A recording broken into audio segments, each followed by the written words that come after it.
Hello বন্ধুরা, welcome back to my channel. কেমন আছো তোমরা সবাই? আশা করি সবাই অনেক ভালো আছেন। আমি কিন্তু বেশ ভালোই আছি। তো আজকে আরও একটা ব্লগ ভিডিও নিয়ে তোমাদের সাথে চলে আসলাম। আর আজকের ভিডিওটা কিন্তু খুব স্পেশাল হতে চলেছে। তার কারণ হচ্ছে আজকে আমাদের একটা রিসেপশনের ইনভাইট আছে, সেখানে যাব। তো তোমরা ফুল ভিডিওটা দেখতে থাকো, খুব ভালো লাগবে তোমাদের। আর ভালো লাগলে কি করবে, ভিডিওটা লাইক কমেন্ট অবশ্যই করে দেবে, আর চ্যানেলটাকে সাবস্ক্রাইব করে পাশে থাকবে। তো চলো রেডি হই আমি। তো ভিডিওটা পুরোটা দেখতে থাকো। আমি কোথাও যাব আর শ্যাম্পু করবো না তা কি কখনো হয়? সেই জন্য কিন্তু আজকেও শ্যাম্পু করেছিলাম। আর চুলটা না অনেকটাই ভিজা ছিল, তাই শুকিয়ে নিলাম। আর হেয়ার ড্রায়ারের এই হাওয়াটা না আমার বেশ ভালো লাগে, গরম হাওয়াটা, সেই জন্য মজা করে একটু মুখে দিচ্ছিলাম। তারপরে চুলটা ভালো করে আঁচড়িয়ে নিলাম, চুলটা যেহেতু অনেকটাই জট হয়েছিল। দেখো এখন বাজে 4:10, সন্ধ্যাবেলা তো রিসেপশন আছে, সেখানে যাবো। আর দেখো আমার অবস্থা, এখনো না নেল পলিশ পরেছি না মেহেন্দি পরেছে, কোনো কিছু রেডি হয়নি। কখন যে কি করব তাই বুঝতে পারছি না, তাই এখন আসলাম নেল পলিশ পরতে। অন্তত নেল পলিশটা পরে নিই। তো দাঁড়াও, তার আগে রিমুভার দিয়ে একটু নেলটাকে পরিষ্কার করে নিই। এরকম। আর এই রিমুভারটা কালকে নিয়ে এসছি আমি, আর তার সাথে এই জিনিসগুলো মেহেন্দি নিয়ে এসছি, আর এই দুটো ক্লিপ নিয়ে এসছি, কটা। তো এবার মেহেন্দি পরবো, আগে নেল পলিশটা পরে নিই।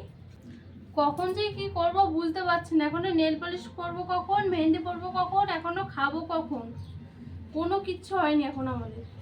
দেখো নেল পলিশ তো তোলা হয়ে গেছে, এবার হাতে চটপট করে নেল পলিশটা পরে নিই, পরে মেহেন্দি পরবো খেয়ে নিয়ে। তো এই দেখো হয়ে গেছে পরা। হাতে নখ না থাকলে কি আর ভালো লাগে? তো এই যে যেমন লাগছে লাগো, পরে নিয়েছি নেল পলিশ, হাতে পায়ে পরে নিয়েছি। মেহেন্দিটা একটু পরে পড়ছি। তো খাওয়ার পরে বসলে মেহেন্দি পরতে, আর বিয়ে বাড়ি যাবো, মেহেন্দি তো পরতেই হবে, তাই না? তো রিসেপশনে যাওয়ার জন্য শাড়ি বের করে নিই, রেডি হব। তো এই যে এটা নিয়েছি, এটা কিনবো। আর দাঁড়াও দেখো,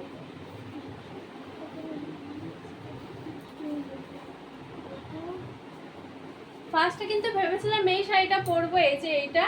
তো এখন ভাবছি এইটা পরবো না, দাঁড়াও অন্য একটা পরবো, সেটা বের করি।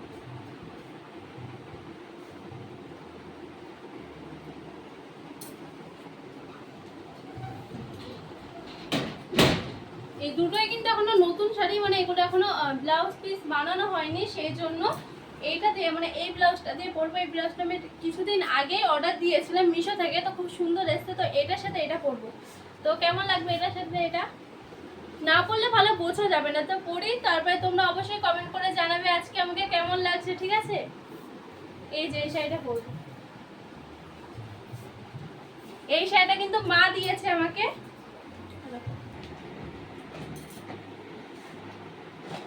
তো এই যে এর মধ্যে রয়েছে আমার জিনিস, সেগুলো এখন বের করে রাখি।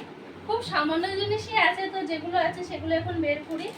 এগুলো লাগবে, এখন গুছিয়ে রাখি, নইলে না কি বলতো, জানোই তো মেয়েদের সাজ, মেয়েদের তো তোমার কতটা টাইম লাগে সবাই তো জানো সেটা। সেই জন্য এখন সবকিছু বের করে রাখি, পরে নইলে প্রবলেম হবে, তখন লাস্টে হয়তো সাজাই হলো না আমার। সেই জন্য এখন থেকেই রেডি করতে বসে গেছি। এই যে টিস্যু বের করে নিয়েছি, আর তোমার এগুলো চুড়ি, অবশ্য এই যে চুড়ি, এই মেকআপের জিনিসগুলো বের করে নিই।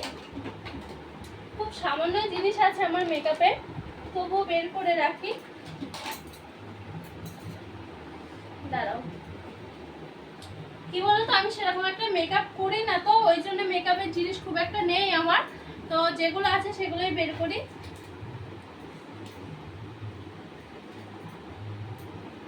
যেগুলো করবো এখন ওগুলোই বের করে রাখি। দাও দাও দাও, খুলে রাখি।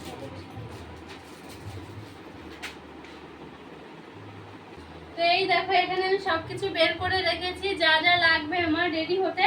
তো চলো দেখাই তোমাদেরকে কি কি লাগবে। তো এই যে এখানে শাড়ি ব্লাউজ নিয়েছি, টিস্যু, পারফিউম, টিপ, তোমার এই চুড়ি, তারপরে হচ্ছে মেকআপের কিছু জিনিস, সেট টিপি নিয়েছি, যে এই জিনিসটা খুব ইম্পর্টেন্ট। প্রত্যেকটা মেয়ের কিন্তু এইগুলো কিনতে কিনতে টাকা সব শেষ হয়ে গেছে। এই জিনিস দুটো, এই দুটো জিনিস এমনই জিনিস যে তুমি যতই কেনো না কেন, কাজের সময় একটাও পাওয়া যায় না। যখন তুমি আবার কোথাও যাবে তখন তোমাকে আবার কিনতে হবে। তো এগুলো কালকে আবার নিয়ে এসেছি, সেই জন্য এগুলো এখানে রেখেছি, এগুলো লাগবে। এই যে আমাদের রেডি হওয়ার জিনিস, তো একবারে রেডি হবো এবার। তো চলো এবার রেডি হওয়া স্টার্ট করা যাক। দেখো এখন বাজে 8:40 আর আমরা এখন বিয়ে বাড়ি যাওয়ার জন্য রেডিও হতে পারিনি, কারণ বৃষ্টি হচ্ছিল। সেই মানে রেডি যখন হতে যাবো 7টার দিকে, তখন থেকে বৃষ্টি আরম্ভ হয়েছে। এক্ষুনি বৃষ্টি থামলো আর আমি চলে এসেছি তাড়াতাড়ি রেডি হওয়ার জন্য, কারণ এরপরে তো আবার যদি বৃষ্টি হয় আর যাওয়া হবে না বিয়ে বাড়ি। তো এখন রেডি হব, একটু রাত হয়ে যাবে কিন্তু কোনো ব্যাপার না, আমাদের একদম পাশেই তো, সেই জন্য এবার রেডি হয়ে নিই। তো ফাইনালি 9টার সময় আমি রেডি হতে বসলাম আর দিদিকে ডেকে নিয়েছিলাম রেডি করিয়ে দেওয়ার জন্য। দিদিকে আমি আগেই বলে রেখেছিলাম দিদি একটু আমাকে রেডি করিয়ে দিও। তো দিদির কাছে আমি ফোন করেছিলাম সন্ধ্যাবেলা, দিদি বলল 10 মিনিট মতন পরে যাই, তখন 7টা বাজে। তো তারপরে তখনই তো কারেন্টটা চলে গেছিলো আর দিদিও আসতে পারিনি, আর তখন রেডিও হতে পারিনি কারণ কারেন্টটাও ছিল না। তো তারপরে কারেন্ট আসলে, বৃষ্টি থামলে কারেন্ট আসলে তারপরে আমরা রেডি হতে বসলাম। তো দিদি আমাকে যেরকম আমি শাড়ি পরতে চেয়েছিলাম সেভাবে শাড়িটা প্রথমে পরিয়ে দিয়েছিল, তারপরে চুলটা একটু বেঁধে দিচ্ছিল। আর চুল বাঁধার পরে আমি একটু এখানে হালকা করে মেকআপ করে নিচ্ছিলাম। আর দেখো পাশে খাটের উপরে একজনা মন দিয়ে পড়াশুনো করছে, ওকে ফার্স্টে ফোন চালিয়ে দিয়েছিলাম তো ফোন দেখলো না। তো আর আমিও এদিকে একটু হালকা করে মেকআপ করে নিচ্ছিলাম, আর সবাই বলছিল যে তাড়াতাড়ি করো অনেকটা লেট হয়ে গেছে। তো বাকি ছিল সিঁদুর পরা, তো দিদি বললো আমি তোমাকে সিঁদুরটা পরিয়ে দিচ্ছি ঠিক করে, চলো বিয়ে করে নিচ্ছি। তো এটা শুনে সবাই আমরা হাসছিলাম। তো দিদি একটু সুন্দর করে সিঁদুরটা পরিয়ে দিল। আর বিয়ের পরে না মেয়েদের সিঁদুর না পরলে যেন ভালোই লাগে না। তো এবার মনে হচ্ছিলো ফুল লুকটা কমপ্লিট হলো। তো আমি এখানে নিজেই নিজেকে দেখছিলাম আর বলছিলাম যে বেশ ভালোই লাগছে আমাকে। তো তোমাদের কাছে কেমন লাগলো? আর এটা শুনে কিন্তু দিদিও হাসছিল যে আমি একা একাই বলছি আমাকে ভালো লাগছে। তো আমরা সবাই একটু মজা করছিলাম এইসব নিয়ে। তো তারপরে দিদিও বলছিল যে তুমি তাড়াতাড়ি করো, এবার কিন্তু জেঠি তোমাকে বকবে, কারণ সবাই রেডি হয়ে বসে রয়েছে তোমার জন্য। সবাই কিন্তু রেডি হয়ে গেছিলো বাড়ির সকলে, শুধু আমিই রেডি হইনি। আর বলো মেয়েরা কিন্তু সাজতে এমনিতেই ভালোবাসে, আবার তার মধ্যে যাবো বিয়ে বাড়ি। তো বিয়ে বাড়ি যেতে গেলে তো একটু বেশি করে সাজতে হয় নাকি, তো মেয়েদের একটু লেটই হয় তাই না। দেখো ফাইনালি কিন্তু আমি রেডি হয়ে গেছি, ফুল লুক এই যে কমপ্লিট। আর এই দেখো হেয়ার স্টাইলটা কেমন হয়েছে জানিও সবাই, দেখো কেমন লাগছে আমাকে। আমার তো খুব ভালো লাগছে, মানে কতদিন পরে সেজে গুজে আবার কোথাও যাচ্ছি, মানে বিয়ে বাড়ি। কিন্তু অনেকটাই লেট হয়ে গেছে, বৃষ্টির জন্য সব কিছু হয়েছে। বৃষ্টি না আসলে এতবেলা চলে যেতাম আমরা। তো দেখো আমরা দুজনে কিন্তু রেডি হয়ে গেছি, এবার এক্ষুনি আমরা যাবো। তো আমাদের দুজনকে কেমন লাগছে একসাথে, শাশুড়ি বৌমা। তো আমরা ফাইনালি বেরোলাম যাওয়ার জন্য। আর রাস্তাটা দেখো কি অবস্থা, কতটা বৃষ্টি হয়েছে তোমরা তো বুঝতেই পারছো, রাস্তা পুরো কাদা কাদা হয়ে গেছে, অনেকটা টাইম ধরে বৃষ্টি হয়েছে সেই জন্য। আর এখানে গেটটা দেখো কতটা সুন্দর করেছে, এই গেটটি না আমার বেশ ভালো লেগেছে, মানে ইউনিক একদম। ফার্স্ট টাইম আমি এরকম দেখলাম যে টোপর দিয়ে গেট বানানো। তো আমি ওখানে গিয়ে ফার্স্টে সেলফি জোন থেকে কিছু ফটো তুলে নিলাম, তারপরে গেছিলাম বিয়েবাড়ি। তারপরে গেছিলাম ভেতরের দিকে, আগে তো ফটো তুলে নিই। আর এদিকে মাও আমাকে ডাকছিল যে চলো অনেকটাই লেট হয়ে গেছে, এবার গেলে আর বিয়ে বাড়িতে আমরা কোনো লোক পাবো না। তো এখানটায় আমরা যখন ঢুকলাম না তখন কন্যাযাত্রীরাও ওনারাও এসেছিলো, সেই জন্য অনেকটা ভিড় হয়ে গেছিলো। আর দেখো এই লাইটিংগুলো আমাকে কেমন লাগছে, ভূতের মতন লাগছে। আর প্রচুর ভিড় হয়ে গেছিলো এখানটায়, কারণ কন্যাযাত্রীরাও এই টাইমটাই এসেছিলো। আর অনেকেই বিয়ে বাড়িতে এই টাইমটাই এসেছিলো, তার কারণ আগে তো বৃষ্টি হচ্ছিলো সেই জন্য সেরকম কেউ আসতে পারেনি। তো এত ভিড় দেখে আমি আর বউর ওখানটায়, মানে আমাদের নতুন বউর কাছ থেকে ফটো না তুলেই বেরিয়ে চলে এসেছিলাম, কারণ অত ভিড়ের মধ্যে ফটো তোলা সম্ভব না। তারপরে বাইরের দিক থেকে একটু স্টলের দিক থেকে ঘুরে আসলাম, তো ওখানটা থেকে ঘুরে এসে এখানটায় চলে এসেছিলাম ফটো তোলার জন্য। তো এখন ফাঁকা ছিল, তো আমরা একটু ফটো তুলে নিলাম। তো আমাদের সবাইকে একসাথে কেমন লাগছে তোমরা কমেন্ট করে জানিও। এটা হচ্ছে আমাদের নতুন বউ। আর এই লাইটগুলোর কথা তো তোমাদের আগেই বলেছি যে মাঝে মাঝে এমন চলে আসছে না, দেখে মনে হচ্ছে ভূত লাগছে সবাইকে। তো এখানে চিকেন পকোড়া ছিল স্টলে, তো সেটাই নিয়ে নিলাম। আর বিয়ে বাড়ি গিয়ে কিন্তু আমার এই মানে যে কোনো স্টলে এই চিকেন পকোড়া থাকলে না, এটাই আমার সবথেকে বেশি ভালো লাগে। পকোড়া খাওয়ার পরে একটু আইসক্রিম নিয়ে নিলাম স্টল থেকে। আর আমি কিন্তু আগে স্টলের খাবারগুলোই খেয়ে নিই, তারপরে মেন কোর্সে যাই। আর মেন কোর্সে গিয়ে সব কিছু খেতে পারি না, কারণ আমার স্টলের জিনিসগুলোই বেশি পছন্দ হয়। তাও আমি ফুচকাটা স্টলে থাকে কিন্তু ওটা খাই না, কারণ ফুচকা খেতে না আমার খুব একটা ভালো লাগে না, অন্তত অনুষ্ঠান বাড়ি গিয়ে।